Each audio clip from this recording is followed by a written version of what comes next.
Hi friends, ಎಲ್ಲರಿಗೂ ನಮಸ್ಕಾರ. Food junction ಕಾರ್ಯಕ್ರಮಕ್ಕೆ ಸ್ವಾಗತ. ಇವತ್ತು ನಾನು ಮಾಡ್ತಾ ಇರೋ ಸ್ಪೆಷಲ್ ರೆಸಿಪಿ ಏನಂದರೆ ಆಲೂ ಪರೋಟಾನ ಮಾಡ್ತಾ ಇದ್ದೇನೆ. ಚಿಕ್ಕ ಮಕ್ಕಳಿಗಾಗ್ಬೋದು, ದೊಡ್ಡವರಿಗಾಗ್ಬೋದು ತುಂಬಾ ಇಷ್ಟಪಟ್ಟು ತಿಂತಾರೆ. ತುಂಬಾ ಟೇಸ್ಟಿಯಾದಂತಹ ಕ್ವಿಕ್ಕಾಗಿ ಮಾಡೋವಂತಹ ವಿಧಾನವನ್ನು ನಾನು ನಿಮ್ಮ ಜೊತೆ ಶೇರ್ ಮಾಡ್ಕೋತಾ ಇದ್ದೇನೆ. ಹಾಗಿದ್ದರೆ ಮಾಡೋ ವಿಧಾನ ತಿಳಿದುಕೊಳ್ಳೋಣ ಬನ್ನಿ. ಮೊದಲಿಗೆ ಒಂದು ಬೌಲ್ ಗೋಧಿ ಹಿಟ್ಟನ್ನು ಪ್ಲೇಟಿಗೆ ಹಾಕಿಕೊಳ್ತಾ ಇದ್ದೇನೆ. ಅದಕ್ಕೆ ರುಚಿಗೆ ತಕ್ಕಷ್ಟು ಉಪ್ಪನ್ನು ಸೇರಿಸಿ ನಂತರ 2 ಟೇಬಲ್ ಸ್ಪೂನ್ ತುಪ್ಪವನ್ನು ಹಾಕ್ತಾ ಇದ್ದೇನೆ. ತುಪ್ಪವನ್ನು ಹಾಕಿ ಹಿಟ್ಟು ನಾದೋದ್ರಿಂದ ತುಂಬಾ ಸಾಫ್ಟಾಗಿ ಬರುತ್ತೆ. ಅದಕ್ಕೆ ನಾನು ಸ್ವಲ್ಪ ತುಪ್ಪವನ್ನು ಯೂಸ್ ಮಾಡಿದ್ದೇನೆ. ಸ್ವಲ್ಪ ನೀರನ್ನು ಹಾಕಿ ಚೆನ್ನಾಗಿ ಹಿಟ್ಟನ್ನು ನಾದಿಕೊಳ್ಳಿ. ಹಿಟ್ಟು ಸ್ವಲ್ಪ ಗಟ್ಟಿನೇ ಇರಲಿ. ನೋಡಿ ಫ್ರೆಂಡ್ಸ್, ಈ ರೀತಿ ಕನ್ಸಿಸ್ಟೆನ್ಸಿನಲ್ಲಿ ನಾನು ನಾದಿಕೊಂಡಿದ್ದೇನೆ. ಇದನ್ನು 10 ನಿಮಿಷ ನೆನೆಯಲು ಬಿಡಿ. ಈಗ ಒಂದು ಪೊಟ್ಯಾಟೋವನ್ನು ತೆಗೆದುಕೊಂಡು ಸ್ಮ್ಯಾಶ್ ಮಾಡಿಕೊಳ್ತಾ ಇದ್ದೇನೆ. ನಂತರ ಜೀರಿಗೆ, ಕಟ್ ಮಾಡಿದ ಈರುಳ್ಳಿ, ಸ್ಪ್ರಿಂಗ್ ಆನಿಯನ್, ಹಸಿಮೆಣಸಿನಕಾಯಿ, ಟೊಮೊಟೊ ಹಣ್ಣು, ಕೊತ್ತಂಬರಿ ಸೊಪ್ಪು, ರುಚಿಗೆ ತಕ್ಕಷ್ಟು ಉಪ್ಪನ್ನು ಸೇರಿಸಿ ಚಿಟಿಕೆ ಅರಿಶಿನ ಪುಡಿಯನ್ನು ಹಾಕಿಕೊಂಡು ಚೆನ್ನಾಗಿ ಹಿಟ್ಟನ್ನು ಕಲಿಸಿಕೊಳ್ಳಿ. ಇದನ್ನು ನಾನು ಸ್ಟಫಿಂಗ್ಗೆ ರೆಡಿ ಮಾಡ್ಕೊಳ್ತಾ ಇದ್ದೇನೆ. ನೋಡಿ ಫ್ರೆಂಡ್ಸ್, 10 ನಿಮಿಷದ ನಂತರ ಹಿಟ್ಟು ಈ ರೀತಿಯಾಗಿ ಸಾಫ್ಟಾಗಿದೆ.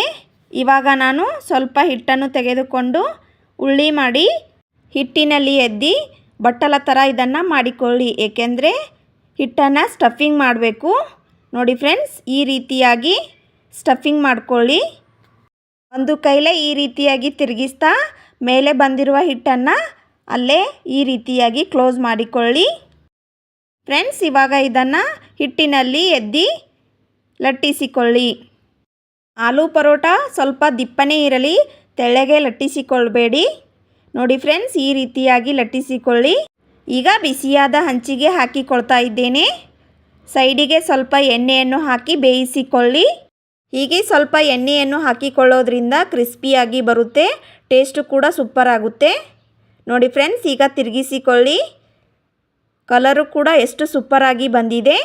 ಇವಾಗ ಸ್ವಲ್ಪ ಎಣ್ಣೆಯನ್ನು ಹಾಕಿಕೊಳ್ಳಿ. ಫ್ರೆಂಡ್ಸ್, ಇವಾಗ ಇನ್ನೊಮ್ಮೆ ತಿರುಗಿಸಿಕೊಂಡು ಬೇಯಿಸಿ. ನೋಡಿ ಫ್ರೆಂಡ್ಸ್, ಎಷ್ಟು ಚೆನ್ನಾಗಿ ಬಂದಿದೆ. ಈಗ ಒಂದು ಪ್ಲೇಟಿಗೆ ಹಾಕಿಕೊಳ್ತಾ ಇದ್ದೇನೆ. ಫ್ರೆಂಡ್ಸ್, ನಾನು ಪರೋಟಾವನ್ನು ಇನ್ನೊಂದು ವಿಧಾನದಲ್ಲಿ ಮಾಡಿ ತೋರಿಸ್ತಾ ಇದ್ದೇನೆ. ಈ ಥರ ರೌಂಡ್ಗೆ ಲಟ್ಟಿಸಿಕೊಳ್ಳಿ. ಸ್ಟಫಿಂಗ್ ಹಿಟ್ಟನ್ನು ಈ ರೀತಿಯಾಗಿ ಸ್ಕ್ವೇರ್ ಶೇಪ್ನಲ್ಲಿ ಹಾಕಿಕೊಳ್ಳಿ. ಸೈಡಿಗೆ ಸ್ವಲ್ಪ ಎಣ್ಣೆಯನ್ನು ಹಚ್ಚಿಕೊಳ್ಳಿ. ನಂತರ ಈ ರೀತಿಯಾಗಿ ಮಡಚಿಕೊಂಡು ಲಟ್ಟಿಸಿಕೊಳ್ಳಿ. ಆಲೂ ಪರೋಟವನ್ನು ಮಕ್ಕಳ ಟಿಫನ್ ಬಾಕ್ಸಿಗೂ ಕೂಡ ಮಾಡಿ ಕಟ್ಬೋದು. ಫ್ರೆಂಡ್ಸ್, ನೀವು ಕೂಡ ಈ ವಿಧಾನದಲ್ಲಿ ಒಮ್ಮೆ ಮಾಡಿಕೊಳ್ಳಿ, ತುಂಬ ಸೂಪರಾಗಿ ಬರುತ್ತೆ. ಈಗ ಬಿಸಿಯಾದ ತವಾಗೆ ಹಾಕಿಕೊಳ್ತಾ ಇದ್ದೇನೆ. ಮೇಲೆ ಸ್ವಲ್ಪ ಎಣ್ಣೆಯನ್ನು ಹಾಕಿ ಬೇಯಿಸಿಕೊಳ್ಳಿ. ಈಗ ಇದನ್ನು ತಿರುಗಿಸಿ. ನೋಡಿ ಫ್ರೆಂಡ್ಸ್, ಇದು ಕಲರ್ ಕೂಡ ಎಷ್ಟು ಚೆನ್ನಾಗಿ ಬಂದಿದೆ. ಫ್ರೆಂಡ್ಸ್, ಇದು ಮಾಡೋ ವಿಧಾನ ಕೂಡ ತುಂಬ ಸರಳವಾಗಿದೆ. ಈಗ ಇದನ್ನು ಒಂದು ಪ್ಲೇಟಿಗೆ ಹಾಕಿಕೊಳ್ತಾ ಇದ್ದೇನೆ. ನೋಡಿ ಎಷ್ಟು ಚೆನ್ನಾಗಿ ಬಂದಿದೆ. ಇವಾಗ ಪರೋಟಾನ ಕಟ್ ಮಾಡಿ ತೋರಿಸ್ತಾ ಇದ್ದೇನೆ. ನೋಡಿ ಫ್ರೆಂಡ್ಸ್, ಒಳಗೆ ಸ್ಟಫಿಂಗ್ ಎಷ್ಟು ಚೆನ್ನಾಗಿ ಆಗಿದೆ. ಕಲರು ಕೂಡ ಎಷ್ಟು ಸೂಪರಾಗಿ ಬಂದಿದೆ. ರೌಂಡ್ ಶೇಪ್ನಲ್ಲಿರುವ ಪರೋಟಾವನ್ನು ಕೂಡ ಕಟ್ ಮಾಡಿ ತೋರಿಸ್ತಾ ಇದ್ದೇನೆ. ನೋಡಿ ಫ್ರೆಂಡ್ಸ್, ಈ ರೀತಿಯಾಗಿ ಕಟ್ ಮಾಡ್ಕೊಳ್ತಾ ಇದ್ದೇನೆ. ಇದು ಕೂಡ ಸ್ಟಫಿಂಗ್ ಎಷ್ಟು ಚೆನ್ನಾಗಿ ಆಗಿದೆ. ನೋಡಿದ್ರೇ ಬಾಯಲ್ಲಿ ನೀರು ಬರುತ್ತೆ.